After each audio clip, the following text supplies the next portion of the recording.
Today, I'm going to talk about two films which I believe are the symbol in this genre. And I'm going to talk about how both films emphasize the societal issue and the government oppression. Later, I will give an explanation about Marxism and how Marxism works in both films. The film A Taxi Driver 2017 and Joker 2019.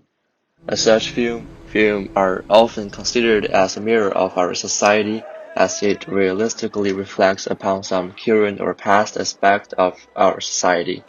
As such film that realistically reflects past societal events. Taxi Driver is a 2017 movie written by Yuna and directed by Yang Hu. Joker is a 2019 horror movie written and directed by Todd Phillips. The films have been chosen from contrasting time and contrasting cultural context. On the one hand, A Taxi Driver features a historical context on Gwangju uprising traced back in the 1980s in South Korea. The film also depicts a political context in which there is a political unrest coupled with violation of human rights, which mainly comprise a merciless killing of civilians. On the other hand, the film Joker features a political context in which crime, employment, and government oppression to take a toll on Gotham City. The following essay attempts to offer comparative analysis of the two films based on the topic of societal and government oppression. The two films employ Marxist film theory as they attempt to produce realistic, concrete, and unbiased ideas to promote political ideas in society in truthful and convincing ways. The film Joker and The Taxi Driver obsessed certain similarities. In both films, there is a system of societal and government oppression that is determined to bring down the underprivileged. Specifically, in Joker, clowns are seen protesting against the oppressive government after shooting one of the clowns. Besides, Thomas, who is the mayoral candidate, uses his influence as a political affiliate to tarnish that author who is a clown. Is his legitimate son. Penny writes to Thomas that Arthur is his illegitimate son, but Thomas denies the allegations, claiming that Penny is just delusional, meaning that she is imagining untrue things. As true, it goes ahead to mention that Arthur was adopted. He, therefore, used his political position to tarnish the allegations.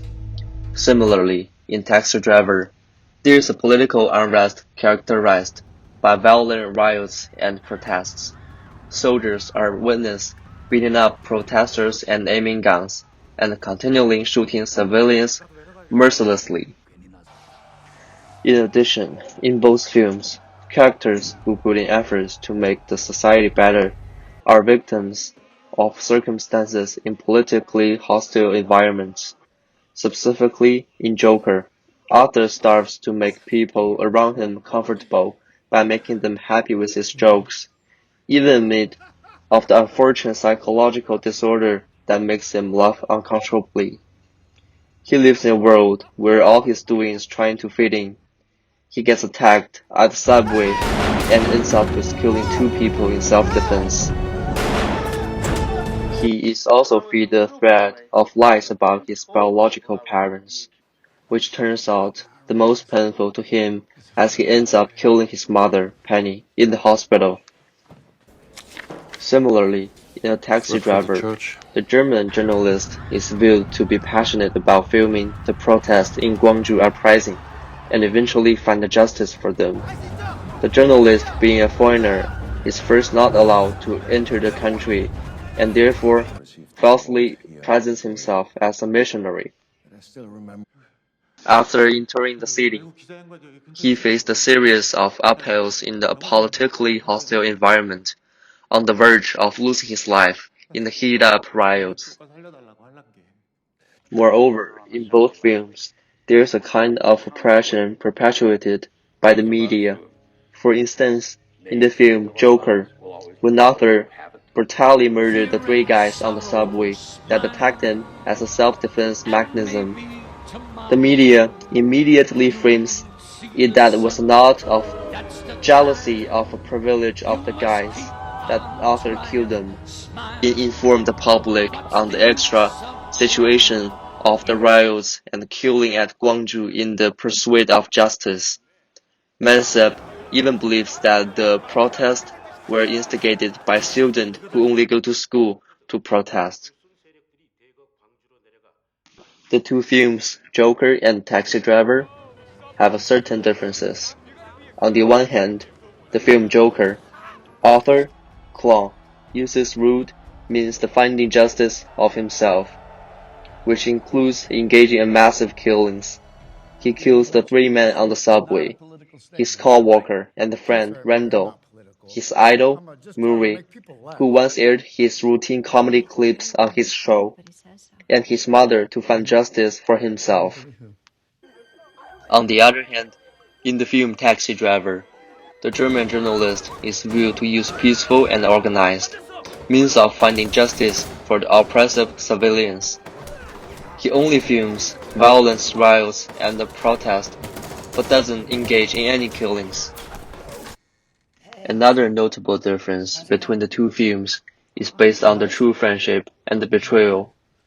On the one hand, the film Joker depicts betrayal in the friendship of Arthur and Randall.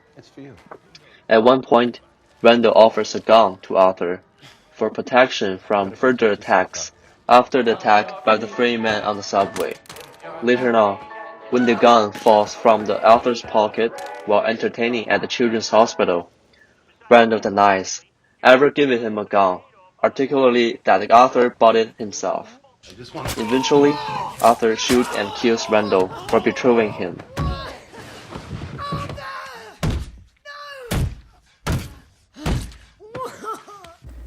On the other hand, the friendship between the German journalist and the taxi driver was based on the true friendship, in as much as they passed through many upheavals, including their daily rituals. They stuck together until they successfully realized their filming mission. In conclusion, the films A Taxi Driver and The Joker entails subsequent narratives how the society and the government oppresses the underprivileged. The films possesses more similarities than differences as they are highly unified with the theme of oppression by those in power. Overall, it is worth mentioning that the comparative analysis have helped me gain the wise of understanding of two films in the resonating ways.